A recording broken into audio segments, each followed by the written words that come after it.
How perfect. Thank you so much, Commissioner Bratton. So we now call to the stage, to the podium, our panel.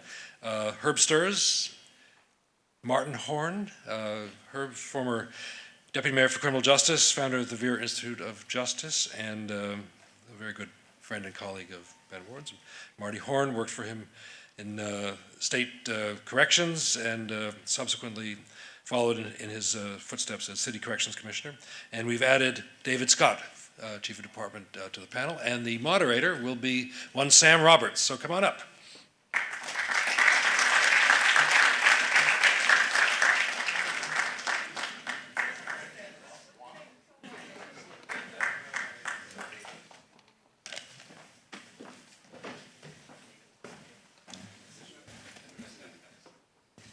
Thank you, Jeremy, and thanks to all of you for coming. It was 30 years ago that I covered Ben Ward. It was a year after I'd gotten to the New York Times, after spending some time at the Daily News, and I look back at some of the things I discovered about Ben Ward 30 years ago that you may not have remembered.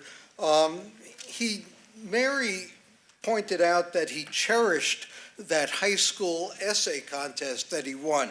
And I remember that he said to me that he wanted to join the police department because he wanted a steady job with promotional opportunities, and he said, I had no altruistic notions about public service. Well, we know that that clearly wasn't true. He cherished the notion of being with the police department, and ever since he won that contest, he wanted to be police commissioner. He also said that he worked for a year as a sanitation man, and he told his kids he was a G-man. They were so small that they never knew that G stood for garbage, however. He remembered when he first went to the 80 precinct in Brooklyn, he had to ride the subway in uniform because suddenly, as the only black in the precinct, there were no lockers available for him. And also it took 3 years for him to ride in a radio car. And as Larry Sullivan said, he was very candid. We know that. I know that from covering Ben Ward. I know that from many of the things he told me on the record and particularly off the record. I once asked him, did he ever get special treatment because he was black? And he said, I think I moved along because I was bright, not because I was black. And I said, would you ever favor a black, all other qualifications being equal in the top ranks of the department? And he replied, you're asking me, am I a racist? And the answer is no. What's striking here is how many people were so personally affected by Ben Ward. Jeremy Travis was told by Ben Ward when he came back from California about something called rock or ice that turned out to be crack that affected this city so profoundly. And Herb Sturz with Fritz Schwartz took Ed Koch out to dinner one night in a restaurant, not at Gracie Mansion. And Ed Koch was afraid for a minute that they were going to quit his administration, and they didn't. And then he realized what they were up to. And Ed Koch said to them, well, okay, which black do you want me to appoint as police commissioner? And what was so fascinating about that conversation was there was no choice. Herb Sturz and Fritz Schwartz only had one person in mind, and they came and wanting the best man to happen to be black for that job, and it was Ben Ward. So let me just ask our panel to reflect a little bit about who Ben Ward was. And let's start with Marty Horn and talk a little bit about his role as correction commissioner and what made him so special in that role. Thanks, Sam. So, we're celebrating the 30th anniversary of his swearing in as the police commissioner, but in fact it was 39 years ago, nearly 40 years ago, that he became the state's first African-American corrections commissioner. A mere 4 years, not even 4 years, I think, after Attica. So it was a very, very different world. still nursing the wounds of that tragic incident.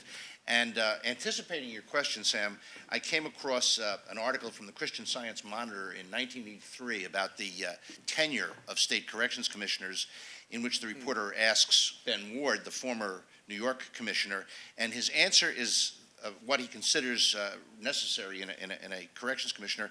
And Commissioner Ward responded, "The individual should not be afraid to be fired. He will then be an implementer. He will be proactive in administering his system." And that was Commissioner Ward. He was fearless. And in 1975, and I think it may well be out there, but he inherited a correction department where the Ku Klux Klan was still active in New York's prisons, and he took them on. And he was just remarkable in terms of the integrity, the personal integrity, and the personal courage. And of course, everyone has experienced it who has worked for him. I came to work for him, I think I might have been 30 years old. I probably was not yet 30 years old. Hildy is telling me I wasn't. And I quaked in my boots. And the other thing, my other enduring memory of him is that he surrounded himself with young, smart people. He found the smartest, brightest, hardest driving people, attracted them, recruited them, gave them an enormous amount of authority, well beyond what their years would merit, the responsibility, and held them accountable and just backed them up and let them have at it. And I think that's how he got a lot done. Herb, he had a quality that you talked about and some of the other people you hired in and out of government. He wasn't afraid to fail, which made him a real success. And he wasn't afraid to hire people who weren't afraid to fail. All the young people, formerly young people, if you will, who are in this room, myself included, what was it that made him that way, that made him so courageous as a man, as an administrator, as a professional? I think there's just great humanity to him, and it just poured out. He was straight and decent. He treated all people really, so-called superiors, inferiors, whatever, equal. They were his friends. They were human beings. And there was something so special about Ben Ward. So you got to love him. And he gave, say, tremendous scope to people where he brought in. I'm looking at Hildy Simmons and Floss and of course, Jeremy. I don't see Susan, but she's here. And it was, he surrounded himself with splendid people, and he learned and got from them, but he gave so much more back. And this was something really, really special. And he and I became, thank goodness, really great friends. And when I was involved with one of the failures of one of my ideas, of all people I went to was Ben Ward. And this was some crazy idea I had, and of selling Rikers Island to the state. Still a good idea. Well, it may be, and maybe something can finally grow. And Hildy brought, I didn't think it existed, the one copy of the plan. And the idea was that the state would sell the facility to New York City. We would then put our persons who were serving state time here at Rikers Island, take the money from them, and build facilities in the adjacent to the courthouses in the city. And it actually passed the state legislature, and quite a lot of funds came in from the state. Didn't quite make it, but it was very close. And so I called Ben one day while this was going on and said, you know, the current commissioner really doesn't like this idea, and I can't really blame him, but you're up for anything, aren't you? And he said, well, tell me. And I said, well, how about being Commissioner of Corrections in the city of New York? He said, would you like me there? And so he sat down with the mayor, and soon became Commissioner of Corrections, and did a wonderful job. But from there, he got to know Ed Koch. And that was the final direction of leading him to being police commissioner. The approach that Fritz and I took that day with Ed Koch, and thinking what a marvelous thing it would be to have a man of this integrity and decency as our police commissioner. And he did set a tone, and the work he did with community policing is, I can't imagine it more important than today. And it'll be different, but it'll be the same basic feel and concept, and bringing the community and the police together. You really know how crucially important it is. Chief, did he think he was being held to a different or a higher standard in the department? I don't, Ben Ward was Ben Ward, but I don't think that he felt that way. What I remember, personal information, I didn't know. Can I just tell a quick story? Please. Everybody knew who Ben Ward was. I mean, his reputation preceded him. I grew up in Harlem. I grew up within the confines of the 32nd Precinct, Harlem River Houses. But I knew of Ben Ward from when he took over as the police commissioner, when Ed Koch appointed him as the police commissioner. He wanted to address the rampant use of drugs in the Harlem community. And so at the Harlem State Office Building on 125th Street, 7th Avenue, they had a meeting. Excuse me, I'm assuming a new class is starting. Okay. Right.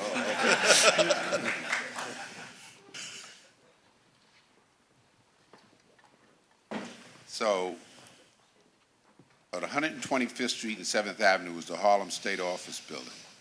And when Ed Koch appointed Ben Ward as the police commissioner, Ben Ward knew about the rampant dealing in narcotics in the Harlem community. And as I said, I grew up in Harlem, and I was familiar with what was going on in Harlem.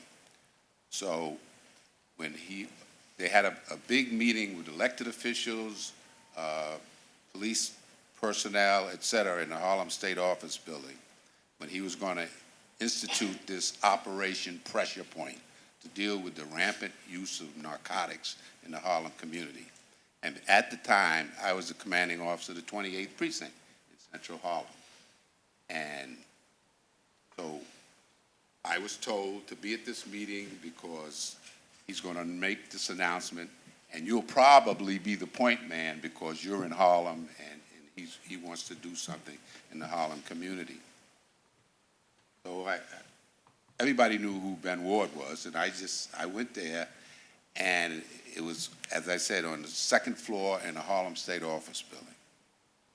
And when the meeting broke up, in his own inimitable style, he points in my direction, and he says, "I want to see you." So I did like this. I was looking behind me to see who he was pointing at. And then he says, "Come on, come over here."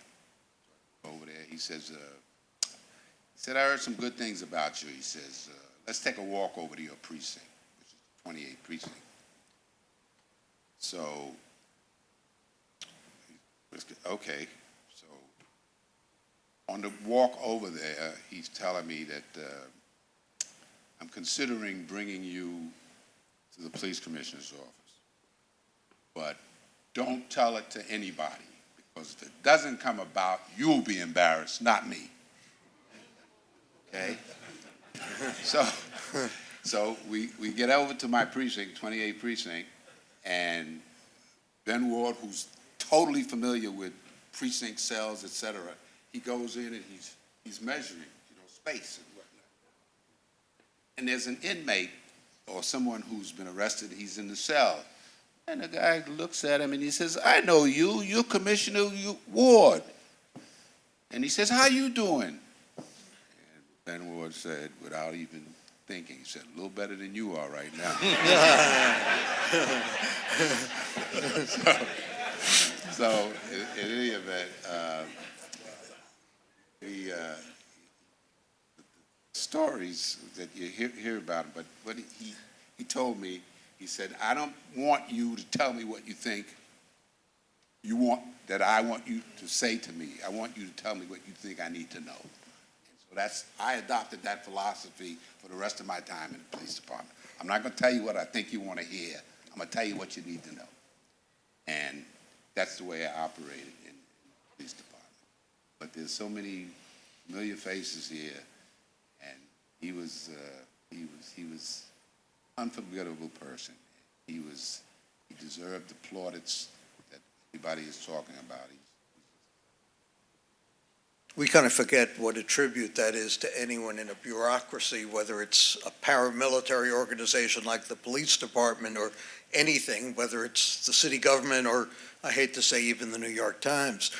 Marty, there was an editorial in the Times today, in fact, about some Republican opposition to a proposal by Governor Cuomo to give financing for inmates in state prisons to get higher education. What would Ben Ward's philosophy have been about that? Oh, he was very much in favor of it. In fact, sort of pioneered it during his tenure. He expanded at some great pain to himself, ultimately, the educational release program, the opportunity for state prison inmates to actually leave the grounds of state prisons to attend college. And I'm sure everybody probably remembers that was the Paul Simon show, Cape Man. Well, Cape Man was a real guy, and he was a prisoner in New York State, and he left one of those educational release programs, I think at New Paltz College, and didn't come back. And Commissioner Ward took the heat for that, and we're joined here today by my dear friend Ron Williams from Staying Out. And you know, Ben was always 3 steps ahead, and things that we talk about today, he was already doing. People talk about educational programs and drug treatment. And Ben pioneered drug treatment in state prisons, and really one of my first assignments was a program called Staying Out that was run out of Fulton Correctional Facility and the Melrose Oasis or DSAS Center. And there was another editorial in the Times about fixing the broken parole system the other day. And everything I know about parole and everything I believe about parole, and for those of you who know me, know that I think that we should do away with parole, another story. But I learned that from Commissioner Ward. Everything I know I learned in kindergarten, I learned it from Commissioner Ward. And he set that program up because the parole board wasn't paroling people fast enough. And so he said, well, if we put them in these halfway houses, in these community residential centers, and he found an arcane section of the correctional law that allowed him to do it, my favorite section, Section 72, and we let them go out into the community before they appear before the parole board. How will the parole board ever be able to deny them release? They will have proven themselves, and we will have connected them to drug treatment. Well, the parole board didn't exactly cooperate, Commissioner Holliday, who was on the parole board at a different point in time.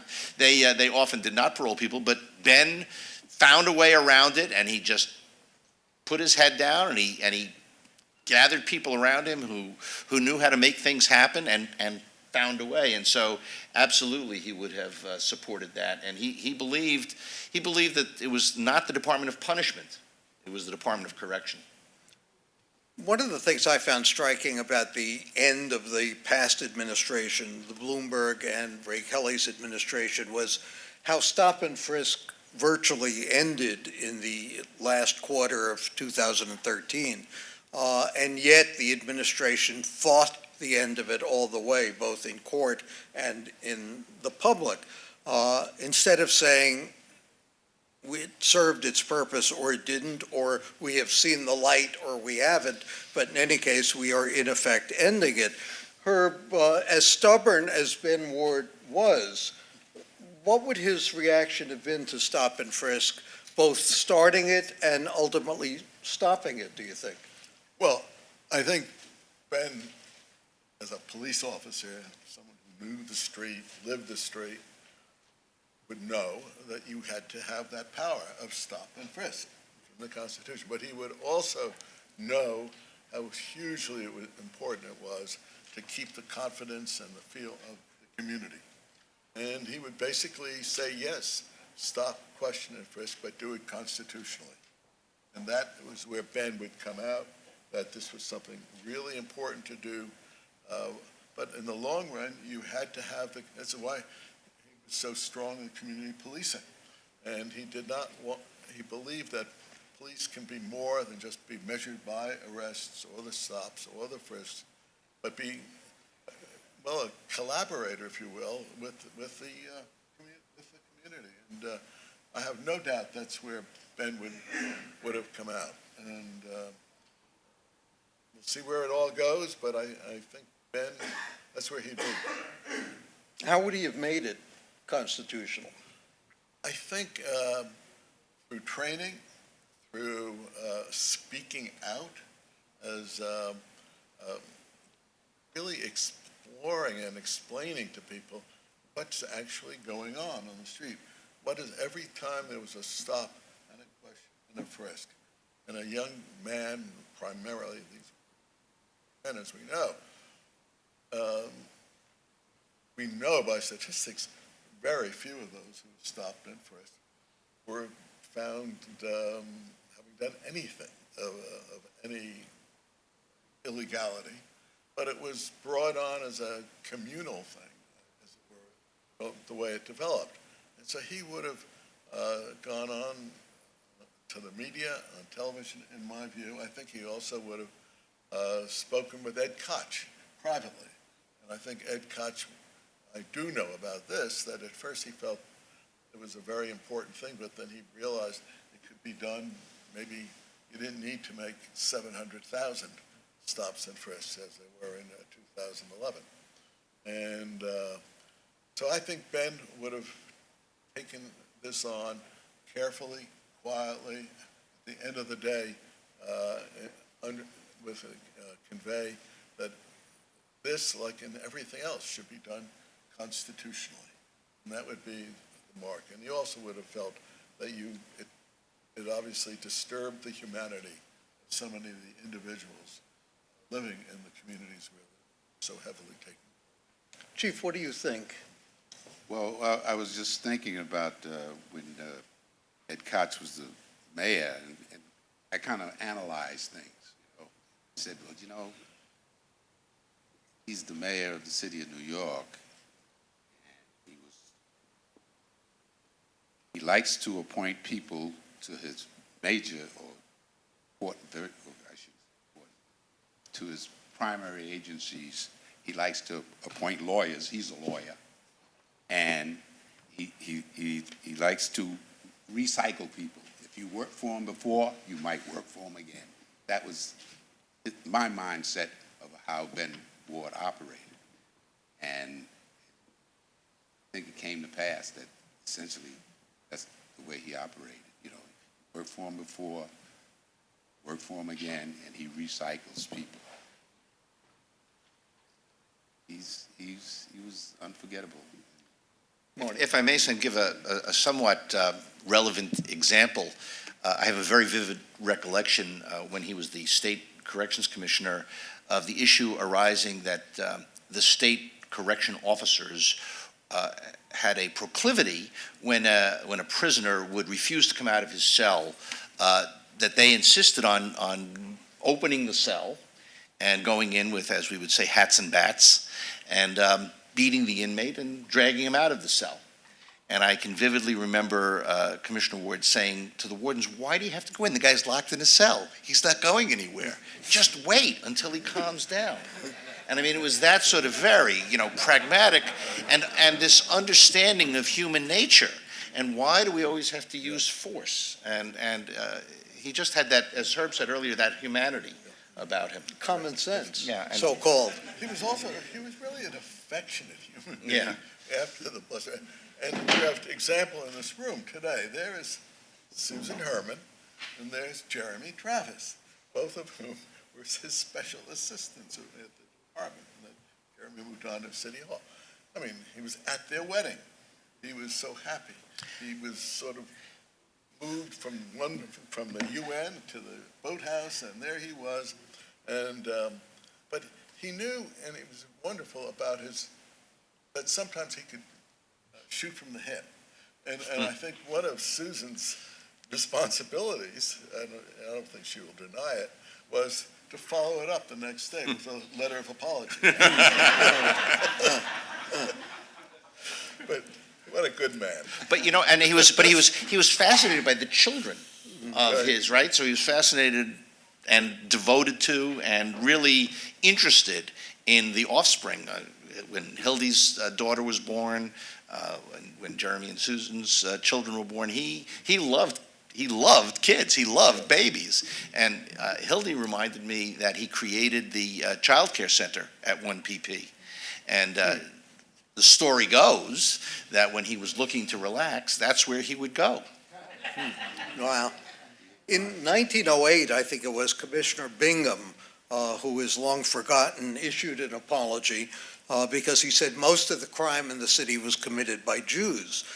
In fact, he was wrong. It was much of the crime, but not most of the crime. But Ben Ward said that much of the crime was committed by young blacks, and they were committing genocide against each other. How did he get away with saying that? What was the reaction to him saying that? It was brutally honest. I mean, I can only speak to it from my perspective, and certainly most of the people in prison at the time were African American, and I think it pained him, and I think he saw them as his progeny as well, and I think he said it out of a hope for a better tomorrow, for the city, for the people, but also for people that he considered his responsibility. I think he did take that responsibility to the African American community seriously. He didn't wear it on his sleeve, but I don't think he ever forgot it. Another apocryphal story, if you will, he told of the first time he arrived at Attica Prison, again, 3.5, 4 years after the riot there. And as I recall the story, he recalls driving up to the then warden's house and seeing the putting green out in front of the big white Victorian house that the state provided, and the African-American inmate on his hands and knees trimming the grass. And he said, I saw the plantation. And by the way, as a result, he changed the law in New York with respect to how New York chose its prison wardens and professionalized them and took away their entitlements to houses and maids and housekeepers and cooks. And he changed that law. And he's had the experience, obviously, of being commissioner of city correction, state correction, police commissioner, but in his career, he headed up, as Jeremy mentioned, the pretrial service agency, where you develop metrics and interviewed accused persons to help them get released before trial so they can provide a defense. And he was painfully aware, if you were in jail at the time of trial, you're more likely to plead guilty. If you're going to be convicted, you're more likely to go to prison. And so he was very much in the forefront and working with Jeremy in getting, working out a way for accused persons to have their liberty, and very sincere and serious about getting them to return to court when the time for appearance was there. He was a very dangerous man. And the reason he was dangerous was because he had done everything. I mean, not only was he dangerous driving around, I happen to know that Long Island City is the geographic center of New York because he told me so, and I am sure it is true, right?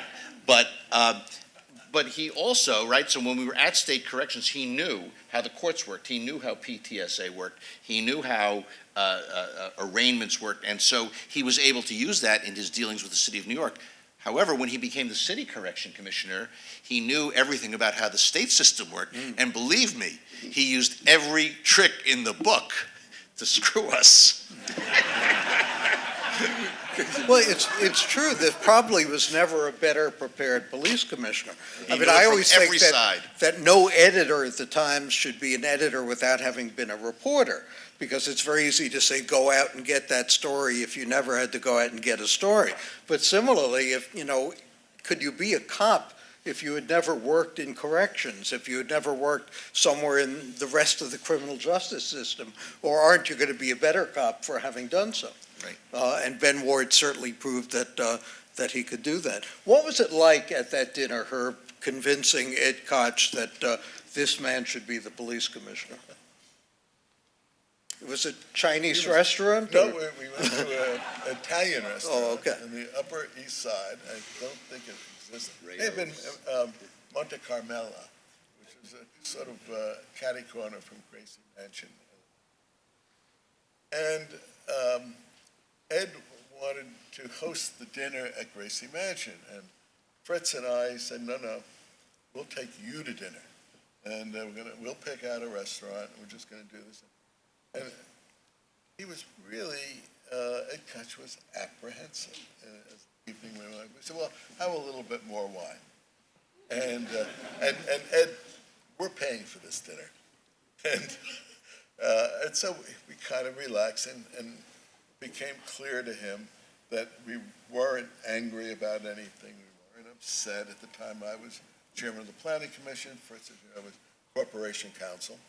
And we said, we really want to talk to you about policy. Something's really important, and it's the next police commissioner. And we said, oh, and we went on. And then quickly, he got it all, because he was, if anything about Ed Koch was underestimated, in my view, it's his intelligence. He was a great showman, and he was, how am I doing? But he was also really smart, and he could make connections between people and ideas, and fast, very intuitive, and very intelligent. And then suddenly it became clear, and he said, oh. And then before we could keep going, before we could say a word, it was earlier, which one? And we said, of course, Ben Ward, in his eyes. And in my view, he didn't say it right there, but you could see he said, yes, of course. And then he took the next steps quietly and carefully within the department, sounding out chiefs of different areas, getting his way. He wanted to bring this along right, and that wasn't his usual way on this kind of appointment. But, he felt really good, and he was so happy at the swearing in. Great moment, and it was a great moment for Ben Ward and his wonderful family. I'm sorry Olivia's not here, and today with us, but Mary, wonderful son, is, and he was just one of these great human beings that make New York City. And I remember at the time, I think, covering the swearing in, that it was one of those occasions that everybody really felt good about. Yes. Really. That everyone felt people were doing the right thing. And it was just a good feeling. He was very worried about crack. What would he be worried about now? What, in today's day? Yeah. Crack. What goes around comes around, but, well, that and reputation of the police department, because he was very concerned about the reputation of the police department. So he would have been concerned about problems external to the police department, but also the police department. Let me throw it open to questions from you. Yes, sir. Could you address what I think is the paramount lead he had in women in law enforcement? If you knew him closely, you knew that constantly he was addressing the issue of opportunity for women in every aspect of law enforcement. Could everyone hear the question, the opportunities he gave to women in law enforcement? Anyone want to take them? I'd be happy to. Certainly, I think the statistics show that women were brought in and given much more important positions, starting with Susan and others. But he cared about all people, and women and men were so equal to him. They were part of humanity, and I didn't notice more in my own. Well, we knew that there was a prejudice in law enforcement against women serving Yeah. chiefs. If you look at the City Department of Correction, I think I was the only male on the executive staff when he was there. The chief of the department was a woman. That didn't happen 40 years ago. It only happened under Ben Wood. Another reason to revere him. Why then has it still taken so long for the upper ranks of the police department to have more non-whites and women? I mean, the number of officers have increased incredibly. I mean, it is, and then over the past 10 or 15 years, an enormous dramatic increase. But why are the higher ranks so slow? One of the things, in my estimation, one of the things is you can't think that you're intelligent so you can pass promotional exams. It's not designed that way. Not rote memory. You have to be familiar with the workings of the civil service system. And people who are committed by going to PTS, police tutorial, and the police academy had their own in-service training for promotion, people who attended those things. And I always believed in what they used to say. Repetition reinforces retention and recall. So I went I never failed an exam. One sergeant's test, got promoted to sergeant. One lieutenant's test, got promoted to lieutenant. One captain's test, got promoted to captain. I always believed that repetition reinforces retention and recall. So if you do enough reading and do enough studying, something that appears on that exam going to trigger something in your mind. That was the way a lot of people don't want, some people just don't want to be a boss. I mean, I work with guys that said, I don't want to be a boss. I want to be a detective. But, I mean, there's detective bosses. But some people just don't want to put in the time and the effort in order to advance in the police department. You can't go by, you think you're smart, you think you're intelligent, you're going to pass the exam. Yes, ma'am. Commissioner Ward is very engaged with professional development for in-service officers, not just focusing on entry-level training. Under his watch, the department had a human relations unit, and that unit was devoted to looking at all of the isms and the conflict that existed within the department that extended beyond the entry-level recruit training. It's interesting. Yes, ma'am. I was his deputy commissioner, and we appointed me as his deputy. We appointed that holiday. Yes, I remember. I bought the book that because I was head of the precinct executive. I remember Billy Holiday, of course. Lovely to see you. Former Commissioner Holliday.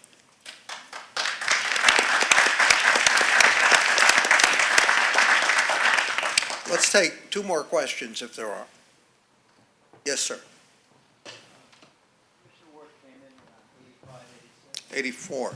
Which is the time that AIDS appeared in New York, big way. And I heard stories about the discussions in Police Plaza and City Hall about things like the needle exchange program. And I wondered if any of you were in the room when any of that discussion was taking place. Herb, you would have been in the room, right? Or, I don't absolutely recall with Ben there at the, Steve Joseph, who was health commissioner back then, Yes. said to me that Commissioner Ward had been in favor of needle exchange programs, which was a very radical position Well, at that time. I would assume absolutely. But I did not have a direct conversation with him that I recall, but it would be so much in character with Ben, of course. Mary. He wasn't, I wasn't, Okay, all well, right, there you are. Mary was in the room. he absolutely was in favor of it, which was not a very popular stance No. at that time, and he took a lot of heat from it. He just didn't, once again, it's one of those common sense sort of things, he didn't understand what's the big deal. People are going to do this regardless of if you get the people or you don't. So you should do that and help people, more people not become infected with AIDS. No, absolutely. I He mean, was for it. Yes, ma'am. Yes, ma'am.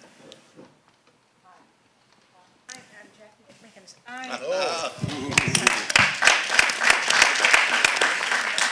Bob, how are you? I didn't recognize you. You look like you grew. I want to say something to Scott's response about the lack of women in the police department.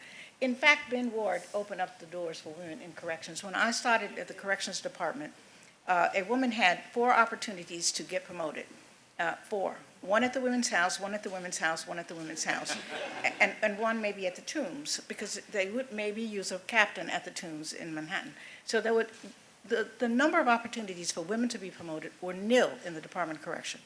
Ben Ward and Ed Koch and I had a conversation, and I implored Ben Ward at that time to allow women to come off the list and be applied and appointed in all the jails in the city. And he did that. And Ed Koch said to me, okay, if this fails, it's you. And Ben Ward looked at me and said, if it fails, it's you and everybody you have with you.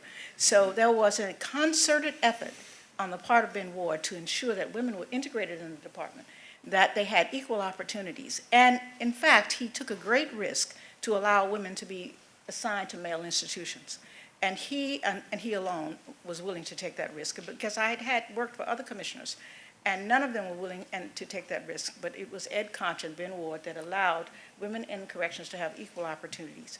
And unless women have equal opportunity at every level in the police department, you will still have few women at the top, because you're absolutely right. Experience is very important. I could have never run the Department of Correction had I not had the opportunity to work in male jails. I worked in male jails, male prison wards, and without that experience, I could not have done that job.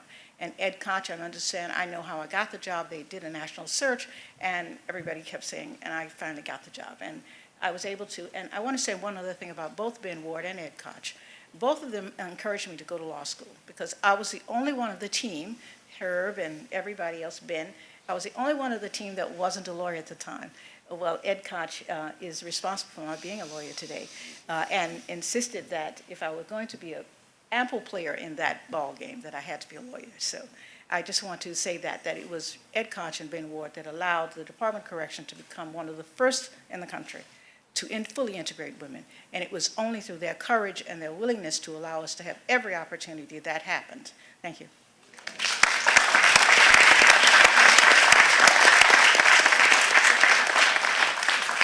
Thank you so much for coming, and thanks to our panelists. And let me turn it over to Jeremy Travis. Oh, Commissioner.